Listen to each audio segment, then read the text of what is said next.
Hi, my name is Callie Hatch, and I'll be doing the lab for the heart and vessels. Apologize, I just got off work. I'm working at 4 days straight, so I wanted to just start off by again addressing that we would need to introduce ourselves to the patient, explain to them what was occurring, provide privacy, do hand hygiene, check for the patient's name, date of birth, and then because there is inspection of the chest and you are going to have skin contact with the chest, you may want to put the patient in a gown or at least talk to the patient that there will be some exposure to the chest and still try to keep discreetness when you do this.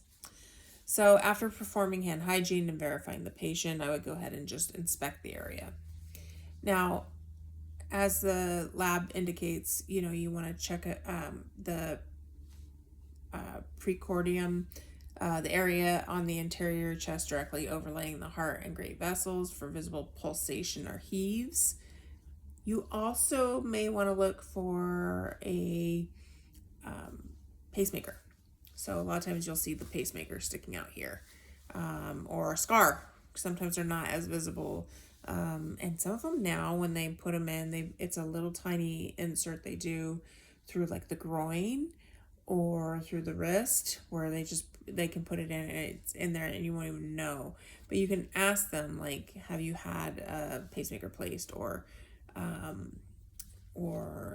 any type of surgeries to the heart. You'll also see the scarring in the chest in the middle if they've had heart surgery, open heart surgery, something like that. So those are other things you can look for on the chest. You're also going to inspect the neck, so you can feel the carotid if you are checking your vessels. But when the patient's at an angle, you might see the JVD or the extension of the neck veins here, and that's usually associated with CHF. Um, Sometimes with COPD patients, even if they don't have CHF, they'll have very extended neck muscles, or because they're very thin, you can see their veins very clearly. So that might also be visible. So again, you want to look for any abnormalities, any type of pulsing, any type of pacemaker surgeries, open heart surgeries, things of that nature. You can also see sometimes this pulsating in the neck, or they may tell you they have some type of occlusion in the neck. You don't want to do both sides at the same time, but you can do both one side at a time. You're going to palpate for the. You can do the carotid, do one side at a time, not both sides at the same time, and then you're going to palpate the apical pulse, which is in the fourth or fifth interspace and at or medial to the midclavicular line. This is important for some medications. You need to actually take an apical pulse in order to administer the medication. You're going to assess for lifts, heaves, or thrills. Lifts occur with right ventricular hypertrophy as found in pulmonic valve disease, pulmonic hypertension, and chronic lung disease.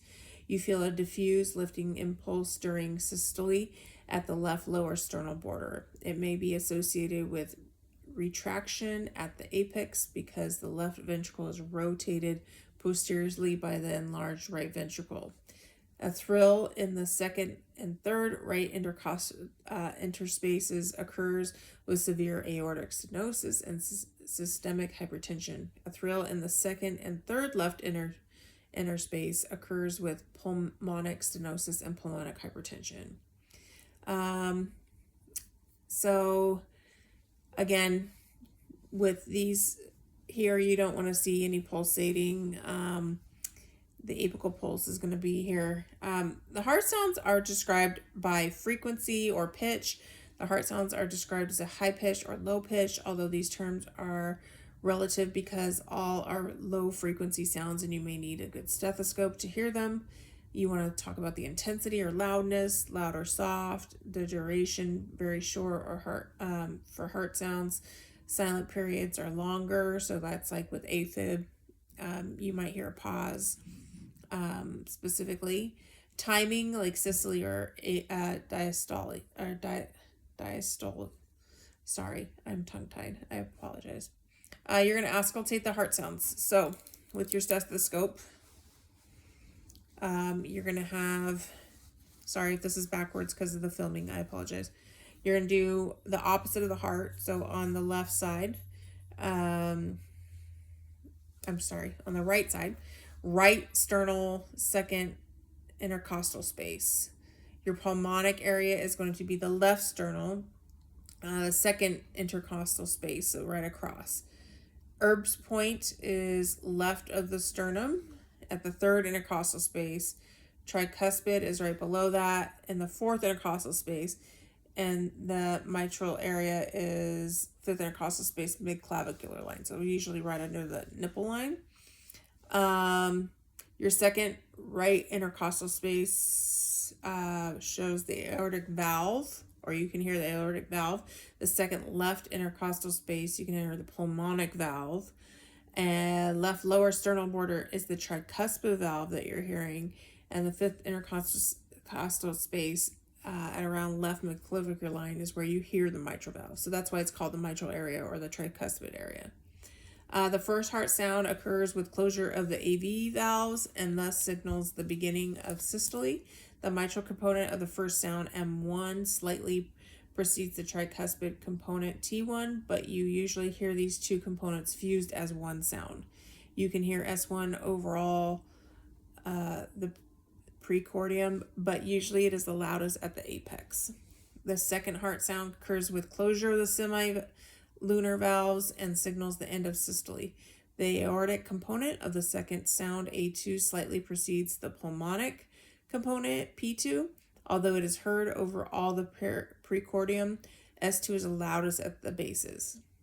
You're going to use the bell to assess for murmurs or extra sounds. A third heart sound, S3, normally dystole is a silent event. However, in some conditions, ventricular filling creates vibrations that can be heard over the chest. These vibrations are called S3. S3 occurs when the ventricles are resistant to filling during the early rapid filling phase. This occurs immediately after S2 when the AV valves open and atrial blood first pours into the ventricles. S4 can occur at the end of dystole at pre-systole when the ventricle is resistant to filling. The atria can contract and push blood into a non-compliant ventricle. This creates vibrations that are heard as S4. And S4 will occur just before S1. A murmur is a gentle blowing, swishing sound that can be heard on the chest wall. They are rated grade 1 through 6. Conditions resulting in a murmur are velocity of blood increase or flow murmur, such as an exercise.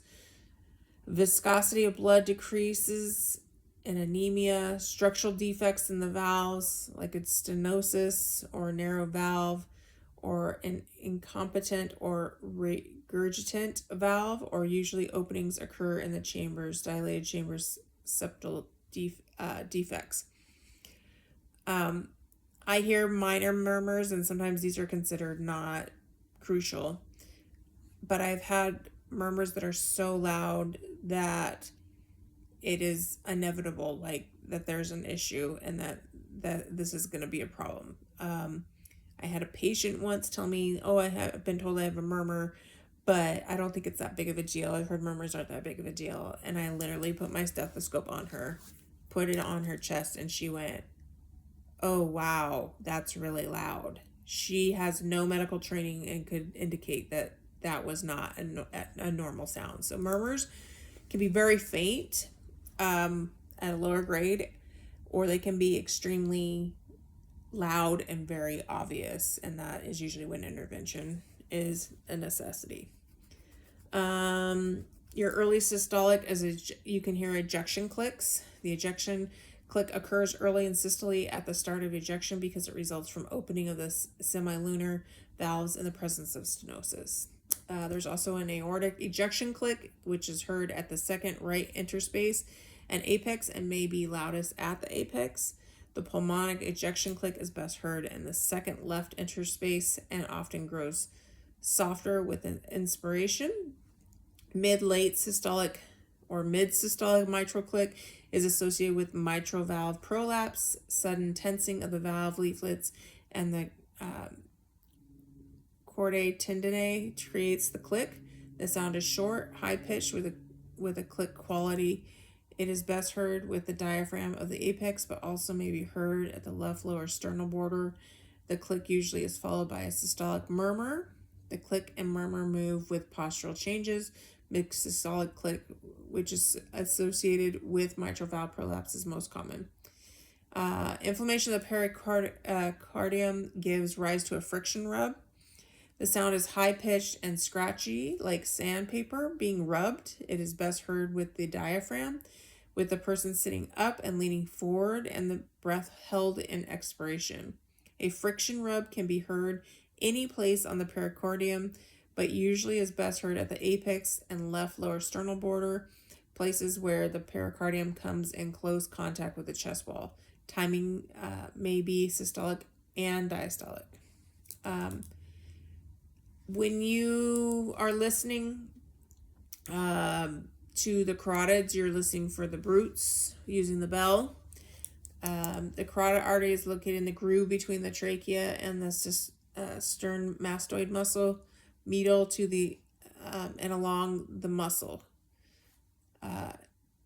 If you keep the neck in neutral position, lightly apply the bell to the stethoscope over the carotid artery at 3 levels: the angle of the jaw, the mid-cervical area, and the base of the neck. Avoid compressing the artery because this could create an artificial bruit, and it could compromise circulation. The carotid artery is already narrowed by atherosclerosis. So you also don't want to rub. So if you do that, if they have any atherosclerosis, it could break it free, or you could occlude, or you could vagal them out. Vagaling is when their body, you basically pass out because your body does the constriction of the vagal nerve. So you ask the person to take a breath, exhale, and hold it briefly while you listen to the trachea breath sounds. Do not mask or mimic a carotid artery bruit. A bruit is a blowing, swishing sound indicating blood flow, turbulence. Normal is when none is present. I also want to note that when you're doing inspections of the person, you're also looking at their general appearance again. If they're blue or they're doing, short of breath, they are diaphoretic, they're complaining of chest pain, you're going to look for all these things. I've had patients having shooting pain in their neck, and because they have an occluded carotid. You can also just look for any abnormalities. Squiggly veins, varicose veins. You can also look if they, if you're looking for your vessels and stuff, you can look to see if they're, like I said, any scarring or previous trauma or injury. But look at the associated symptoms too. If a person isn't perfusing, if they have edema, this all could be indicative of a pump issue, so a heart issue.